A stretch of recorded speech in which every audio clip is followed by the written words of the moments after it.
Hi everybody and welcome to All Thumbs Issue 3. This week we're going to go into something a little bit different. Instead of going into movies and the movieverse for comic books, this week we're going into some obscure characters. And as such, I think we have a little bit obscure reading list this week as well. So, as normal, I'm Jace here with Trevor Spotted Eagle and Ceremony, and this is All Thumbs. Why don't you go ahead and start off with your reading list for the day. Alright, so this is a series I've been reading for the last couple weeks. It's called Low by Remender. Weird as some of this, I've never actually read anything from before. This is my first time reading any of his work. And it's actually really good. It's another Image comic, I think. That's what I brought last week, I think. Yeah, you had an Image Starlight last week. Mm-hmm. We talked a little bit about Saga, which is also Image, because of our wonderful cosplayer over here. Yeah. The cool thing about Low is in the beginning of the book, you can read a little thing about why he wrote it. Or it might be at the end. It's at the end. Totally at the end. I guess he was going through some therapy, and his therapist told him to be more optimistic. You know, that he looks at the worst side of things. He always looks for the worst. And so he wrote this series based around the mother. It's a family, and the series is based around the mother of the family, who is just extremely optimistic in the worst situations ever. If you go ahead.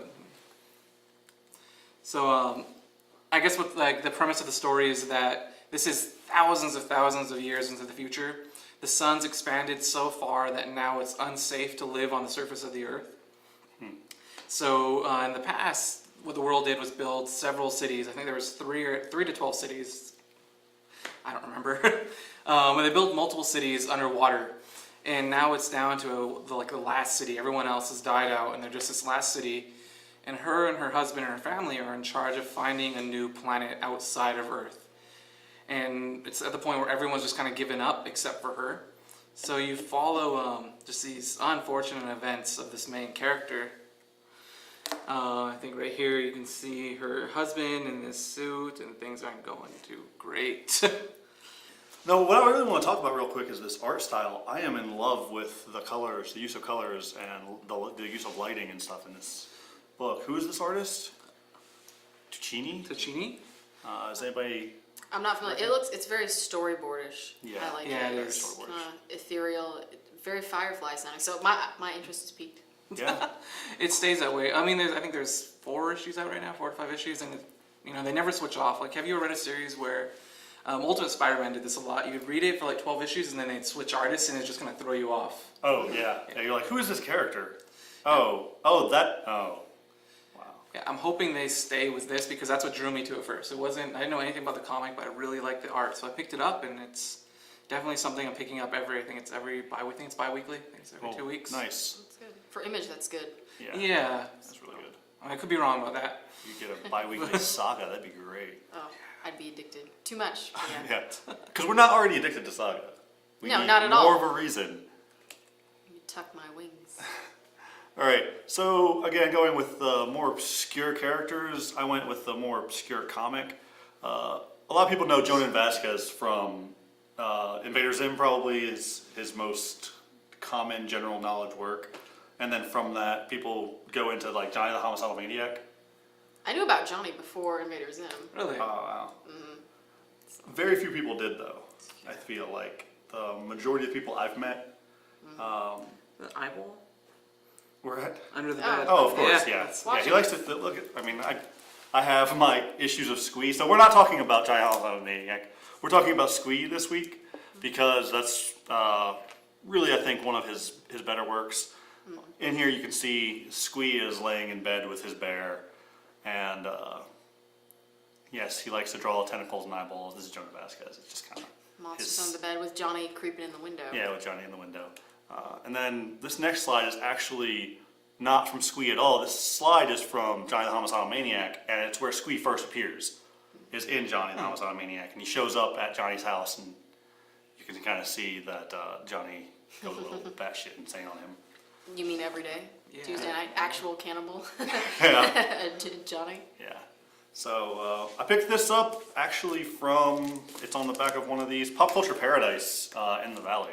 I picked up all 4 just a little over a year ago, I want to say, when I stopped by. It's a really good place if you've ever been to Pop Culture Paradise. I recommend it if you're in the Valley. Hi, Marco. If you're watching. They have 2 shops now, don't they? Yeah, I think Marco's running they opened another shop. Oh, in AZ Collectors? It's just like the mini one? Yeah. Mm-hmm. I think he's been spending most of his time there. Yeah, going back and forth. He can have dual custody of the children. And the Tempe and Phoenix children. So yeah, my piggyback on both you guys is that I've met both writers, which I just realized. Really? And I feel like, Lo, from what you're telling me, is the premise kind of goes well with Squee. It's like the optimistic of the darkest part, so it's like a silver lining in like a blizzard of clouds. Yeah. And yeah, there's something to that, like a duality that makes a good story. So I met Rick Remender at Amazing Las Vegas last year, and I was in my Dark Angel Saga Psylocke, because he wrote Dark Angel Saga X-Force. And that's when I was first introduced to him. He was an awesome writer. And then I met Jhonen Vasquez at Atomic Comics before. Rest in peace. Yeah. For Really a little close, on the yeah. ground for Atomic Comics. Uh-oh. Drawn to is still around here. It is. I know. That was a terrible Freudian slip. No. No, that wouldn't be good. No. We like Drawn to. But yeah, no. Atomic Comics in Mesa, and he was the coolest guy. And I was wearing this Futurama shirt that I had made, and everyone else was like Zim and Grr everywhere, everything. There were so many, mall rat types. Bless him, love him. And so I come in here with like my silkscreen Futurama shirt, and he just stopped and he's like, "I like your shirt." Thanks, man. Yes. Thanks. This has made my day. Sign my copy of Squee. He's like, yeah, because everybody else had Johnny stuff or like Zim stuff. So I brought out Squee, and he was like, "Oh, Yeah. awesome." So I was like, "Yeah, cool guy, really cool guy." And so that is my piggyback on you guys' thing. For my obscure character, this is one that I have actually cosplayed. And just for yeah, just so we're we kind transitioning. of transition Yeah. into this, she Oh, didn't yeah. bring a reading list this week because she's been super busy with the new job. Oh, we didn't need to go into all of that. But she also had what did you do? Tucson Comic Con last week? I did. Let's go ahead and talk about that first. Tucson Comic Con. How was that? How was Tucson? It was good. It was a good time. It's a bigger turnout, and I wore my Saga cosplay for the first time there. Yeah. Yeah, we as- might have looked at Should we that. We see might have that seen some later? pictures For of that. maybe? This week. Yes. Yeah, we definitely saw some pictures. Awesome. Yeah, I was Alana, and then I had another member of the Arizona Avengers who was Marco. So we walk in thinking, if we get recognized by like 1 or 2 people, like we'll be good. So we're walking in, my wings are going, his horns are rocking, and some guy just stops us outside the convention center. Stop! And this like blood-curdling scream, and I'm like, get back in the car, we need to go. Like I felt like Alana, I'm like, they found us, Prince Robot is on its way, get the baby, let's book it, we gotta get out of here, because I had the baby too. Yeah, you had the baby, I saw. The Nice. weirdest thing going to Toys R Us, like, do you have any baby dolls? They're like, oh, for baby shower, and I'm like, Yeah. yeah. Let's go with that. Yeah, it's good enough. And so I had the whole thing, and he freaked out, and then we got in, and then there were more people just like, oh my god, and like writers. And that's the coolest thing when you see like the vendors and the artists at their booths that are like, hey, like all we do is basically people watch because we're stationed right here, and you guys totally rocked it. I'm like, yes. And then Awesome. we're going around, and we see these hot pink guts hanging out of this shirt. And we're like, Isabel. So we get a picture of us and Isabel together. And yeah, we definitely was looked at so that awesome. on the episode, on the issue last week. Oh, was that the yeah, one? that was one of the ones that we did that one, and the picture that you got taken with Laughing Boy.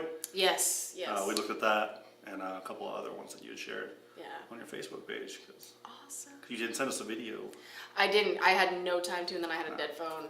It's fine. It's So- understandable. It's Comic Con. You know what? Yeah, I'll have to do an Comic-Con's issue crazy. in costume. We should do a thing. Oh, we should do a thing in costume one day. I would not be opposed to. I could do it like in character too. I can go one up Ooh, full and just role make play. it. Oh, the entire absolutely, absolutely. So time. See, I would cosplay the Will, but then we couldn't. you gotta shave that. Well, yeah, I had the shave. Don't do it. Your hair's so nice. I love my hair, Good but hair. I Hair really is like the important. Will. I could play the brand. Okay, that works. Play the brand. Be the brand. Yeah. Be the brand. I want a sweet boy. If anybody can genetically modify me, just genetically modify sweet boy for me. Thank you. What a good segue. Genetically Yeah. modify. Nice. So yeah, let's go ahead and move into our obscure characters first. first is... Obscura, Omega Sentinel from Marvel. I first was introduced to Omega through MAA, which is Marvel Avengers Alliance, Flash game based on Facebook, which is fantastic. It's a great game. It is it's a great. addicting. It and is it's so addicting. good. Yes. So I hate it, and then I'm like, God, when is my energy gonna come back so I can play again? And I just get sucked in. But it's a great turn-based game. But there's a lot of history and a lot of really good. It's Yeah, like totally well. yeah, like plot and like intertwining of characters and organizations and maps and all sorts of stuff. So Omega was one of the characters that you could unlock, and right off the bat, I'm like, just visually, she is like a modified version of me. Like if I had cybernetic parts and was an awesome cyborg. Right, yeah, let's look at the So- second picture here. That is the one that I based my cosplay off of. Of course, because I see her and I'm like, I can do this. Yeah. No contacts, no wig. Yeah, I'm like, just a done. bodysuit and a nice arm cannon. Yeah, that cannon. Yeah, the cannon is. That cannon. Oh, that cannon. That cannon. That blast. So yeah, she has all sorts of abilities. Her body is almost like a compartment. So it looks like a smooth, almost kind of like a unibody like piece. Like it would be like almost like trooper armor kind of. Mhm. But they are like slotted, so she's got all sorts of like darts and stuff that kind of like course, lifts and has. She's like the Iron Man suit, but like super like condensed and like sleek Right. version with all of her hidden ways to kill you. But her main hidden way to kill you is not her fault. And what I mean by that, I said the magic word with the thing. Yay! Is that she is not a mutant. She is involved with the X-Men, but she was a human. She was a police officer in Calcutta who was abducted by Bastion and was implanted with Sentinel technology. She didn't know it, but she was a part of something that was somewhat of like a sleeper program. Ooh. So you're walking around thinking you're totally fine. If you are near a mutant, the Sentinel parts in your body go off and you just start going crazy. So very scary. She didn't even know about it. So her introduction was a little bit before Excalibur. She gets introduced. Okay. Karima Shapandar is her name. So she's in India. This happens. And during all of these course of events, House of M is starting with the beginning of Excalibur. And it opens up at Genosha. And Professor X is in there with Magneto, and he's sensing just like something, brainwaves in like the ocean. Magneto's like, I don't think there's anyone in there. There's just a whole bunch of metal. He's like, there's someone in there. Metal, thinking, metal, thinking. And it turns out it's Karima that's in stasis. Huh. So they're able to bring her back, and she's sane for the most part, but for her cybernetic side, it's kind of a loose cannon, literally. Could happen anytime. So she goes through a lot of crazy things. Since she is susceptible to technology, she's been possessed before by Malice. Okay, yeah, let's, Yeah. this is this That image, is that one where she is right? totally Hyper-focus. OP and Yeah. awesome. She was actually corrupted by an email virus, which is I Of think course. the funniest, but like most. Yeah, In a way, it's creepy because it's so simple. right, but it would Yeah. work. But it in would that, work. In that day and age, she can just download email, so someone can just email her a file that was corrupt, and she's done. So that's what happens, and it's crazy because I also cosplayed Polaris, and she was also possessed by Malice. So I need to stay away from Malice because I feel like it's bound to happen to me. If you ever come at me with demon eyes, I'm just gonna run. Okay. Well, you should probably run anyway, but I mean, the thought of, Yeah. actual possession could be a deterrent of that. So when she's on the team, she can only do so much when she's like in her head, and the other team members can't really defeat her because it's still Karima inside. Right. And one of the first things they think of is with Kitty Pryde. She can phase through technology and destroy it. Yeah, it's like short circuits everything. Oh, I think I remember seeing. Yeah. I think I remember seeing parts of this. This is back in like March, I want to say. Yes. Where they had where she kind of got taken over. Yeah, so after Malice happens, she's kind of disassembled, and Beast is working with her putting her back together, literally, and her body was just in stasis at the Jean Grey school. Yeah.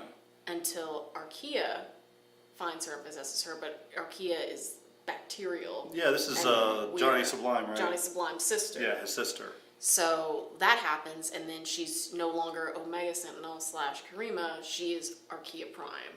And she's got this weird, really dark, almost like the Cell type of like vibe to her, and everything is in, third person. Kind Right. of, it's like, we are Archaea, do not talk to us this way, bot, your death is soon, like type of like personality, which is type. So that was really awesome, and it ended up being Psylocke was the one to actually rescue her, like Psyblade to the head, and at the last second, Karima kind of like snaps in. She's like, "Betsy, I can do this. I can shut it down. Like I can do it like last second." Awesome. And ends up getting her Sentinel parts taken out, so she is essentially human again, which is good for her, but sad for me because I liked her when she was super bot. Super badass and not a human.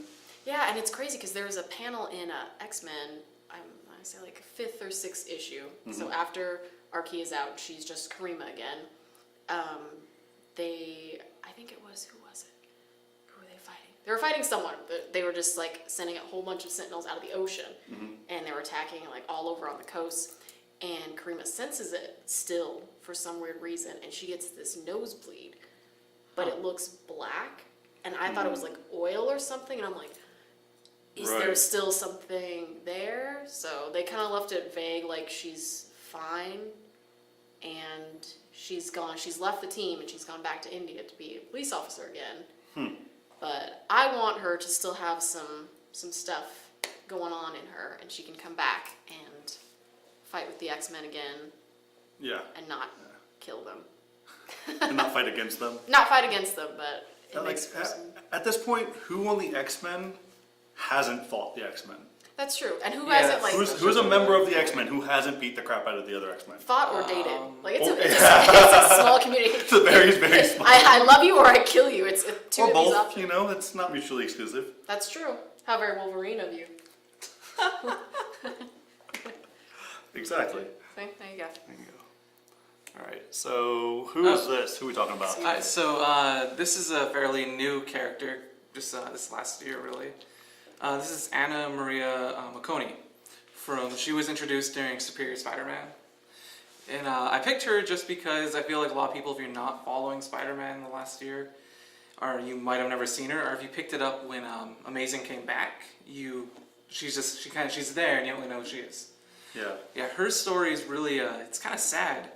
Okay, so, spoiler, Spider-Man 700, Doc Ock switched bodies with Spider-Man. If you haven't heard about that, so when... you haven't been paying attention to Spider-Man at all. Yeah. So for a year, there was a Superior Spider-Man run, which was Doc Ock in Peter Parker's body. And he found out that Peter didn't have a doctorate degree. He knew Peter was smart. Right. He was just really upset to find out Peter never finished his doctorate. And if you follow Spider-Man, he never had the time. Right. With all his, with all his crime fighting and his relationship. And hijinks. Yeah. So Doc goes back to school, and he's managing to go back to school, succeed at Horizon, and solve crime better than Peter. Doc was better than Peter in some ways. He was better at tasks, following an agenda. Sure. Yeah. But the thing was, like Peter, he started falling behind in school, and so he got a tutor, and that's where Anna Maria comes in. Actually, wait. Anna Maria and Doc kind of hit it off. And eventually they start dating, and they moved in with each other. And she was the only really good redeeming part about him.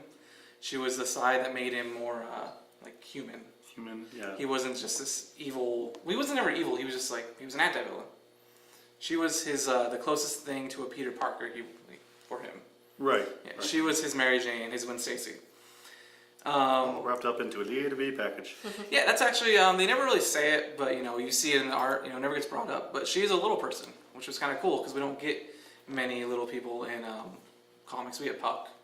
Yeah. We almost talked about. Yeah, we almost talked about Alpha Flight a little bit. In Puck, Yeah. But Next time we do obscure characters. Yeah, maybe we'll next bring time up we go. Puck and his cartwheels.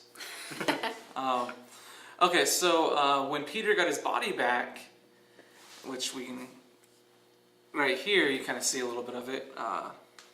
yeah, so this is kind of where I got introduced to her, was Amazing Spider-Man #1 that just got re-released earlier this year.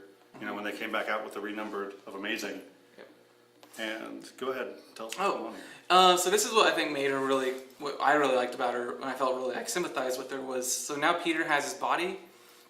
She doesn't know that Doc was Doc Ock. She always thought Doc was Peter. It was her Peter, but but Peter goes home and he finds out that he now is living with this person. He's in a relationship with this person. He has no idea who she is. And she never knew Doc Ock was Spider-Man, but Peter, on his first day out as Spider-Man, lost all of his clothes. In a way that only Peter Parker could possibly do. Exactly. He can't be as efficient as Ock was. He had to do it his own style. Yeah. And so he's running around with webbed underwear and his mask on, and she sees it on the news, and right away she recognizes that it's Peter. Yeah. He wants to tell her that what happened with his brain switching, but he doesn't know how. He doesn't want to reveal his secret identity. But she figures it out by a birthmark. Yeah. Yeah. She kind of goes, "We have to talk." And what is it? It's 3 freckles under your belly button, she says. The scary part about this was issue 2 or 3, I think. It might have been issue 1. This is I'm pretty sure this is issue 1. Okay, well... I think this is this is the end, the very last frame of issue 1. Well, the thing was, they were kind of hinting at that she might have been pregnant. And so everyone's really kind of everyone was really worried about it, or how Peter is, it would be his luck. It would be Peter's luck. Yeah. But no, it wasn't. She just kind of sensed that something was different about him, and then she found out that he's Spider-Man, and that she was cool with it. She was cool right away. She's like, that makes a lot of sense. Yeah, she kind of just takes it in stride. Yeah. She's like, oh, yeah, so all of those make sense. And what's even worse is that not only is she in a relationship with him, she's also started a company with him. Right. They have, she's basically managing the company by herself because Peter's always off. She's the one covering for him for all of his employees. She's Pepper Potts now. And so they come to an understanding that Peter was never Ock, and they never had that, but they still live together. He doesn't just kick her out. Because that's going to be super awkward. Get out. And it gets awkward because then, recently, Silk shows up in Amazing Spider-Man. And Silk is this other female Spider-Man, pretty much. She's been locked away her whole life since she got bit. Yeah, but that's Spider-Verse, and that's a whole nother topic for another day, I think. Well, I just want to bring up Right. her part of it, though, is that Right. Silk and Peter, something in their DNA, they can't... Those pheromones, man. They It's can't keep their pheromones. hands off each other, they're constantly, anytime they're close, they have to grab each other. And so now she's living with her ex-boyfriend, who's not her ex-boyfriend, with Silk, who's staying there. And at some point she has a squirt bottle she has to spray them with. Yep. And Bad Peter. Yeah. they haven't dove into any of it, but there's definitely, you can definitely feel bad for her. They ever talk, she never shows it, but it has to be hard. And then speaking on Spider-Verse, when Ock goes, Spider-Verse is taking place sometime in Superior's timeline. He goes to the year 2099 and he has to get a little hologram and he programs it to look like Anna Maria. Yeah, so that's. So he actually kind of did fall for her. Oh, he did, definitely, yeah. Yeah. So she's if you've ever been following Spider-Man, she's a new character and I think she's really cool. Yeah, I'm actually just about to get into Superior myself. I had to catch up on quite a few years of Spider-Man. I was lacking in my Spider-Man reading. So I just finished Spider Island, End of Days, and now I'm slowly making my way up to Superior. I kind of want to read probably another arc or two and before the end of Amazing. Because I think I still have another 20 comics or so. If you're at End of Days, yeah, about 20 more. Yeah. I got about 20 more comics before Spider-Man ends at 700. And we can get more of that. Alright, moving on. So, Hey. you chose an X-Man. You chose somebody from Spider-Man. That's You both said of my take it. wheelhouses. So I decided to go into the cosmic Yep. and get somebody that was way out there, way out in the field. Somebody I've only briefly seen, I know very little about, but I did a lot of research on him for this issue. Thor and Colossus' love child. Thor and Colossus' love child. No. Who you're looking at here is the Fallen One, I believe his name is. Yeah, the Fallen One. And he is actually the first Herald of Galactus. His body is actually made up of dark energy instead of the cosmic energy that like Silver Surfer's body's made out of. And so he's really kind of a dark, demented creature who Galactus kind of got tired of, so he locks him in the kiln. For those of you who are aware of what the kiln is, if you're not, go watch Guardians of the Galaxy. They get locked in the kiln.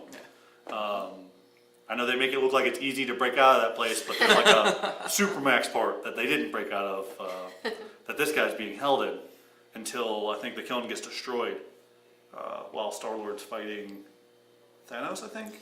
Oh no, the kiln gets destroyed. Oh wait. I'm not sure if that's. I know the kiln eventually gets destroyed. It's by Thanos, but he's helping with the Annihilation Complex. Yeah, it's due with the Annihilation Wave, right? Yeah. Well, because of that, our first Halo out here gets out and he's like, "Oh, Galactus, for locking me up, I'm gonna go kill you." Seems legit. Spoiler alert, it never works. No one's been able to kill Galactus yet. Thanos almost did though during that same. Sure, almost. Thanos had basically converted Galactus into a power. Like Galactus would eat planets, and then the energy wouldn't go to him; it would go to fueling the Annihilation ship. Oh, nice. Yeah. Parasitic approach. I feel like that's the only way that you could take him down. It's like take away the supply of energy. Yeah. If he can't feed, he's just gonna die eventually.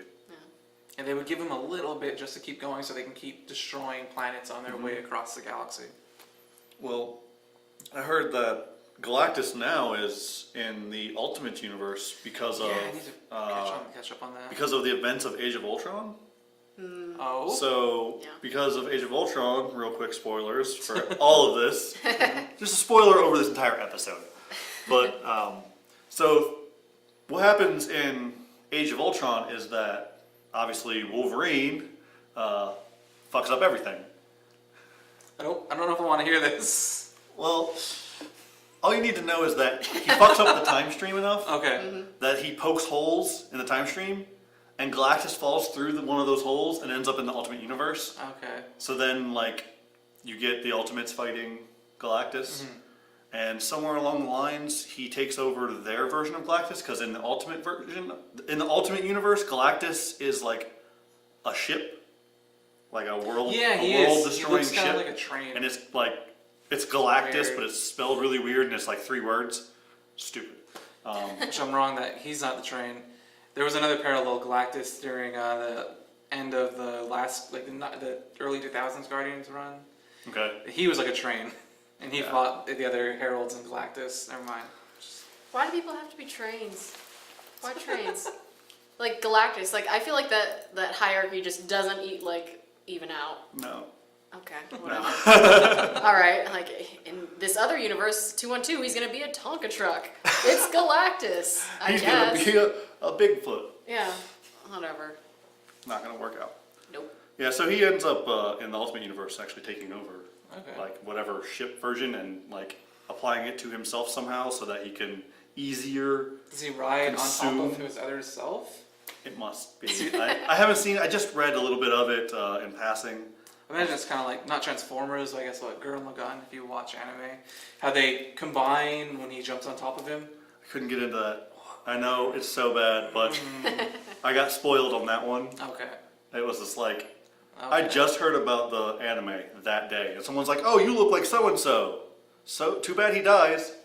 Oh, I was like, "Oh, shit. thanks. Oh, it doesn't happen till the end. Oh yeah, I'm gonna watch this entire anime just to fall in love with the character and then have Actually, him it die." doesn't. I just finished Cowboy Exactly. Bebop. You can't talk about that. It's too fresh for me. Cowboy Bebop. I just finished it. I can't talk about it. You can't kill my characters. I haven't seen it yet. It's on. Me and my roommate are actually planning to watch it sometime before December. I thought Do Cowboy it and then Bebop was the one cry. everybody's seen. That's the thing. Is I've never seen it. I'm the only person I know who hasn't watched it. Yeah, and then you have to see the movie in no particular order. kind of just watch the movie now. Okay. Right now. Yeah, you Let's really. go home. Okay. No, we. We're all over Anyways. the place. That's good. So yeah, this is just more artwork for Oh, the Last Herald. I mean, I've never seen him before. Only time I've ever read anything with him was during I'm not sure when it takes place. It might be what's Right it called, the before that? Phalanx. It was after Annihilation, or what? It was okay. So they were explaining Star-Lord's backstory because you can read back in the '60s his story then, but there was a point where Star-Lord quit being Star-Lord. Like he gave up all the ship, everything, and he just kind of started trying to separate himself from it. So he's getting cyber enhancements and all that, but.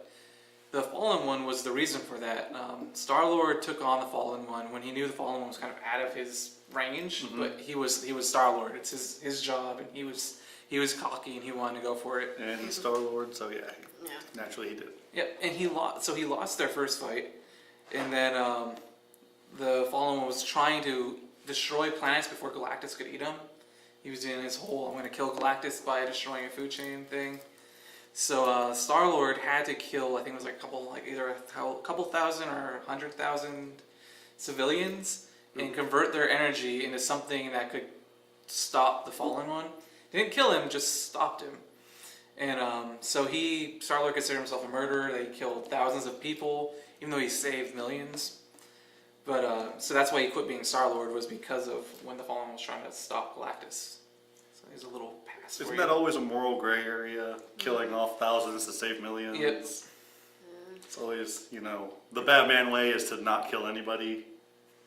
The Superman way is to kill everyone accidentally and ignore it. And ignore and act like you still haven't touched your I'm a Boy Scout. It's I've never fine. killed anybody. You wouldn't. Except for all of those thousands of people you refused to save Yeah. while you were saying that sentence. I'm Superman though. Clark. Aww. Yeah. Terrible. This is awesome artwork though. You get all the heralds. So this is all of the heralds plus The plus Destroyer? the destroyer in the background Why for is some the reason. destroyer? I'm not I- upset, I but have no idea, but maybe the destroyer got taken over and is Who's that in the center? I don't recognize them. so. is that the male Phoenix? Because there was male Phoenix, but he's dressed like Ares. I don't know what. Yeah, I honestly don't know who that is. It looks like it could be Ares. Yeah. So obviously we have the Fallen One in the corner. We got Torch down here in the other corner. Why is he there? Because he actually takes over as Herald of Galactus Oh, that's for right, a that's very, right, you're very right. small amount of time. That's right. Obviously you have Norrin Rat, Silver Surfer with,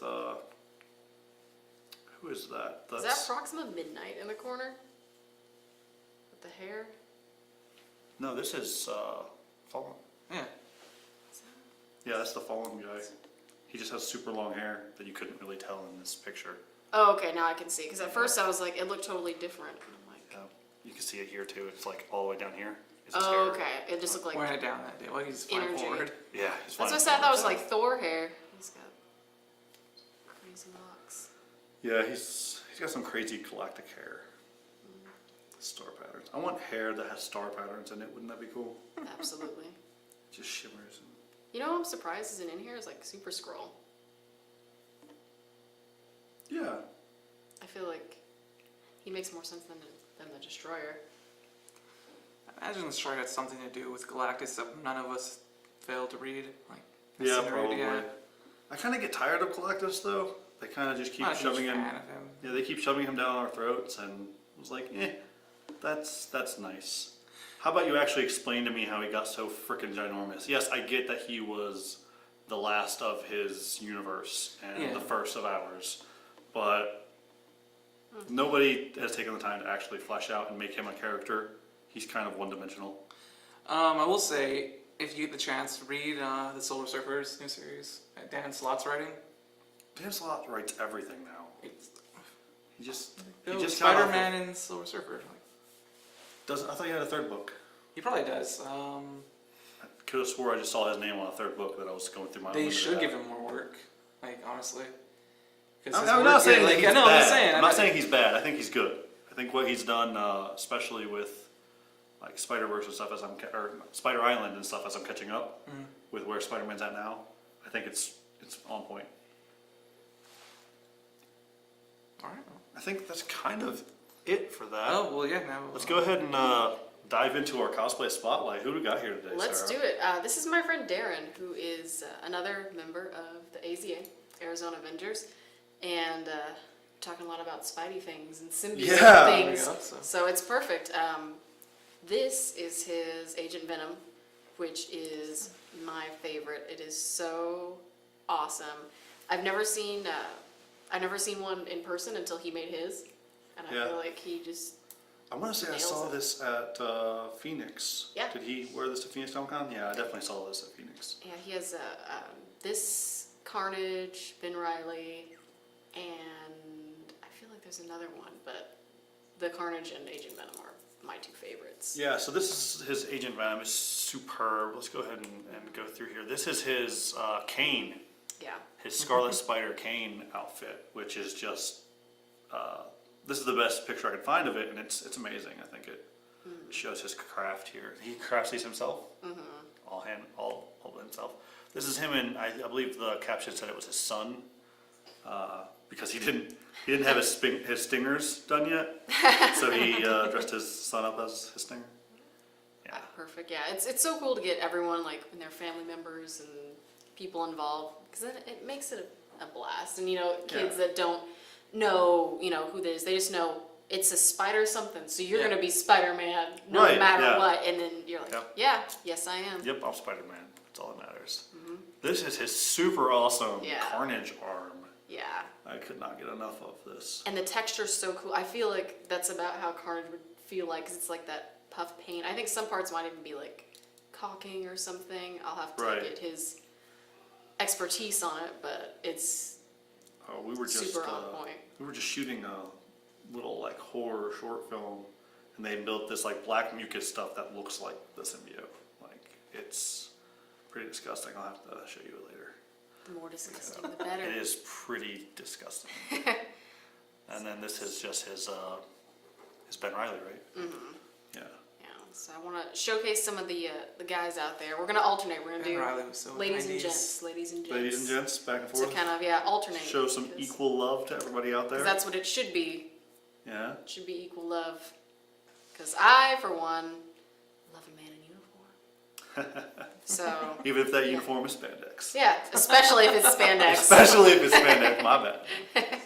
I know. So yeah, a lot of guys put a lot of work into their costumes and everything. So I just want to make sure that Yeah. their stuff's getting acknowledged.